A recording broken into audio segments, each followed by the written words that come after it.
Hey YouTube family, this is Francie with Finding Joy, and it is Sunday morning for me, and about 9:15, and I'm heading to the beach. I am heading later.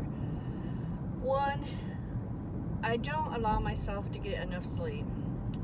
One, because of my job, and I get up at 5:20 or so, but two, because I get up early and go to the beach on the weekends, so I can't remember the last time I just allowed myself to just sleep in, which I wake up so many times in the night to go to the bathroom, but still. So today I thought, I'm gonna just sleep in because I need to. I would get really tired yesterday when I was driving. I was really tired and so forth. But anyway, I wasn't gonna go to the beach today, but guys, I don't know what it is. It calls me. I probably should live on the beach. Wouldn't that be so cool? Unfortunately, it's too expensive. Us who do not have money cannot live on the beach. But I live 20 minutes from it. So it is March. So in Florida, that means everybody's coming here for their vacation for spring break. So kind of scary to head to the beach right now. So yeah, I'm taking a chance, and I'm going to see if the traffic's too bad. Plus the market is there on Sundays. I think it's through March. Starting in April, they switch the days, and they do it on weekdays, which I don't like that, but anyway, that's just what they do. Probably because of spring break people. But so heading to the beach, and I'm going to the one that's closer to, well, I don't know if it's closer, but it's in my city, so I'm not really going to look for, I will look for shells, but I'm not expecting to find unique ones or ones I haven't found or stuff like that. I will more look for ones that I'm going to be making flowers with, because I know those are there. Some of them are there, so and if I find something else, then hey, that's a plus. So that's what I'm doing. Hopefully I won't be gone too long. I have a lot to do at my apartment. My sister is coming this week, so I got to get things kind of organized and look a little bit better. And this is the last week I work before spring break, so I'm very excited about that, to have time off. And I probably will go to the beach every day. I will just go early in the morning. So that's how I'm going to avoid the spring break people. And I may pick beaches a little bit further out. There's one beach I really want to go to, but I know everybody's going there. But what's bad for me as a teacher is my time off is everybody else's time off. And so I'm just going to have to fight the crowd. Or wait until like November, December. So, yeah. And I have, Monday I have taken my dog to the vet, Bella. She was bothering a spot on her back. I think it might have been an insect bite. She's not been bothering it, so it may be a wasted appointment. But just getting her checked out, and I'm gonna have them cut her nails, and then I gotta get her back to my daughter. I don't know if I'll do that drive Monday night. I don't know. I gotta be home getting ready. And then Tuesday I think's a normal day. Wednesday I need to pick up my sister from the airport in Tampa, so that's gonna take me a long time. And she gets there I think around 2-ish, and I can't leave until 2:30. And it's gonna probably take me an hour and a half to get there. So she's gonna be sitting at the airport for a while. Uber is just too expensive. So she'll just sit there and wait, I suppose. And then hopefully we might hit the sunset on the way back, and we can stop at the Skyway Bridge and watch that. That would be really cool if that timed right, but I don't know. All right, so then Thursday, I'm getting my tooth worked on. It's already chipped again. A piece fell out yesterday. I hope we can save it. I really do. I cannot afford to lose this molar. It's my last molar on that side. All right. And then Friday, I'll be so excited because it's Friday. And then my spring break. I wanted to talk to you all about Moses. I don't know if you all are religious or believe in God, but it doesn't matter if you believe or not. I want to tell you the story because it's a story, and I'm reading the Bible chronologically, so that's supposed to be like in the order of the history events. So it's still pretty much Genesis through Deuteronomy comes first. Job was thrown in there in between some of the books. I don't remember. I think in Genesis Job was put in there, so maybe Job lived during that time. I'm not sure. But that's a sad story too. Moses, though, what I want to talk about is his relationship with God was astounding, and that's not even the best word to use. I couldn't imagine that type of relationship with God.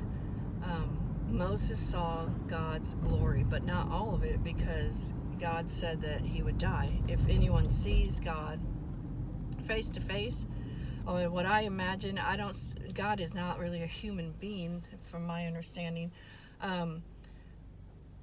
We couldn't handle it. It would kill us. That much glory. And so Moses got glimpses of it, though, all the time. And when he initially asked to see him, his glory, or however, I don't know how he worded it, God took him out. I imagine like to a mountain or a cliff, and he passed by him, but he had to put his hand over his face and let him just see him, like after he had passed by. Could you imagine? Could you imagine? My heart starts pumping just trying to imagine what that would be like. So God had a relationship with Moses, and but then I get frustrated too, because we talk about God being God loves, and he's a God of mercy and compassion, but he's also a God of justice. And I think that's the part that scares me. That's the part that maybe I don't like, because when you like a judge, okay, I would not want to be a judge. When you are a judge, you have to give out consequences no matter what, right? You are going to give out a consequence. And so for everybody that sits in front of a judge, the rapists, the murderers, people who steal, they get a consequence. Sometimes that consequence isn't that bad. Sometimes you luck out and your punishment is not as bad as it should be, and that's grace and mercy. But sometimes it is bad. And so when I read in the Old Testament all these consequences that God gives out to the people of Israel, his people, I just like, wow. I mean, he just kills them. And sometimes I just think, oh my goodness. And I don't know, I don't know the heart of the people, and God knew their heart. So, like Miriam was Moses' sister, and I'm kind of getting off on a tangent here about this, but I don't know, it's just something I've been thinking about. So, Miriam gets on, gets on a tangent, I'm on a tangent. Miriam is Moses' sister, and pretty much I think she's supportive, but people complain, oh my goodness, these Israelites complain and complain and complain and complain. So, her and Aaron, I think, I don't know, it could have been Aaron, they go and they're complaining to Moses, and I don't know what about. It doesn't matter. They're always complaining. The Israelites always complained to Moses, and I'm sure that got taxing on him. She goes and complains. Something about God, how God talked to Moses, and I don't know. It doesn't matter. Anyway, in the end, I think God was going to kill them. But then Moses intervenes, as he did so many times to save these people, and she ends up getting leprosy. And then Aaron, I think, asks Moses to intervene again so she wouldn't have the leprosy. So she has to go outside of the camp for 7 days, I think, and then she ends up getting cleansed. But wow. I mean, first she was going to be killed. Then she does get leprosy for 7 days, which would have been horrible. And I just sit there and think, oh my word, we can't make a mistake. And then I get so fearful because let me tell you something. I am not perfect. I am beyond anything close to perfect. I try to do what's right, but good night, I make mistakes. And there's always that part inside of us. We have both good and evil inside of us. And sometimes, the little evil part of us comes out before the good part does. And we make mistakes. We say things that we shouldn't say. And I wouldn't want to be struck dead because I lied, or because I did something I wasn't supposed to do, or I had this thought in my mind, or my feeling in my heart, or oh my goodness, but those Israelites, they complained so much, and many times God would kill them, and I listen to it on my phone. I think I'm in Numbers now, and I listen, and sure enough, they start getting wives and stuff from these other people that they're not supposed to, and they start worshiping idols, and they just go through the whole cycle again. I'm like, what's wrong with you guys? You have seen God. Well, not, but more than we have.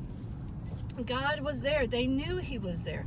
They knew Moses talked to God. They couldn't even look at Moses because he was so bright. He had to wear a veil.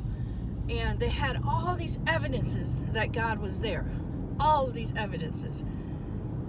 And they still turned from him. And I just think, and in the end, they didn't get, those that left Egypt, they didn't get to see the promised land because of their complaining. All right. So what makes me sad about Moses has this amazing relationship with God. And there is one time that he does something a little different than what God asked him to do. And that's a lot of times in the religion that I'm in, they believe in just strictly following scriptures as it is word for word, which is hard to do because sometimes there's so much interpretation involved. But Moses is used as an example because God told Moses to speak to the rock to get some water. Now, one time earlier, he told Moses to strike the rock, and maybe Moses got confused. That's what I'm thinking. So, the first time, he struck the rock, and they got water. The second time, God told Moses to speak to the rock, and then they would have water. Well, Moses hit the rock instead of speaking to it.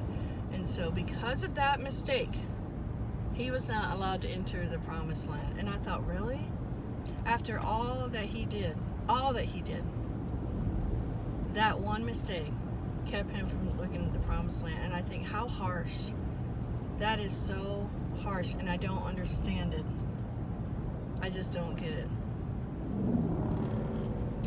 Anyway, I pray about it sometimes too, but that's even scary to confront God with trying to understand that.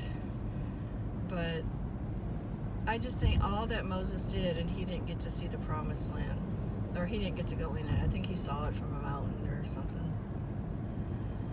But, and you know why he probably struck the rock? Because of the Israelites. Because they just would not shut their mouths. And I am sure he was so angry with them and how they were complaining and complaining and complaining and complaining that he just had it, and he lost his temper and hit the rock. Yeah. So, I guess that's what this video is about. Consequences, justice, grace, mercy. I tell you what, I hope God's grace and mercy flows over us. I don't want consequences for what I've done. I don't. And I know that I can't be perfect. I'm going to make mistakes all the time. but I don't want the consequences that would come from those mistakes. Even though I deserve those consequences, right? I'd rather have grace and mercy.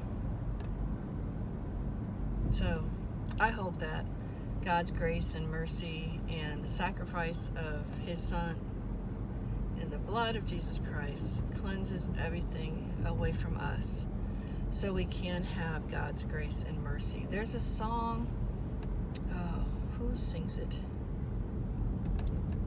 I've forgotten now, but I love the video because they have all this stuff on them, all this, I don't know if it's black stuff or whatever, and as they sing about the grace, it all comes off, and by the end of the video, they're white, and that's how I want to appear before God. So, I hope His grace and mercy extends to all of us, because we all need it. We don't need those consequences. Well, let's say we deserve the consequences. I'm not saying we don't deserve the consequences, but I would rather have grace and mercy, wouldn't you? I hope you're having a good Sunday. Thanks for watching. This was just a chat on my way to the beach, and the traffic's not bad. I'm almost there. Not sitting in traffic yet, so that's amazing. I hope you all are having a good Sunday. Read the stories of Moses. It's kind of, if you want to get to know God, that's how you get to know God. It might be a little scary to see the other side of God, the just side of God, because God is just. We say God is just, but what does that really mean? Well, that means He gives consequences, and we may not like it. So I was going over the drawbridge. That's what that noise was. All right, I'm going to close this out. It's been 16 minutes. All right, and I'm at the beach, so that's how long it takes me to get here. Y'all be blessed today. Have a wonderful Sunday, and I will talk to you later.